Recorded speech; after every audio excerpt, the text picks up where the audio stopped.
मेरा जो बाइक देख रहे हो ये डोमिनार 400 है और इसको मैं पिछले 1 साल से लगातार डे टू डे लाइफ में यूज़ कर रहा हूँ।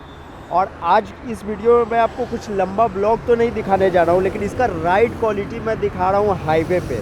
मतलब यहाँ से मैं अब इसको डायरेक्ट राइड करूँगा। तो चलिए शुरू करते हैं। ज़्यादा कुछ तो मैं नहीं इस वीडियो में बोलूँगा, तो चलिए स्टार्ट करते हैं डायरेक्ट राइडिंग। और आप अगर इस राइड को एंजॉय कर रहे हो तो प्लीज़ वीडियो को लाइक कीजिएगा और चैनल को सब्सक्राइब भी। तो सबसे पहले भाई मैं अपना हेलमेट लगा लेता हूँ यार, हेलमेट बहुत ज़रूरी है सेफ्टी के लिए।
भाई अगर अभी तक आप मेरे चैनल पे हो तो प्लीज़ वीडियो को लाइक कीजिएगा और चैनल को सब्सक्राइब भी। Thanks for watching. और अब मैं अपना वीडियो से यहीं पे क्लोज़ करना चाहता हूँ।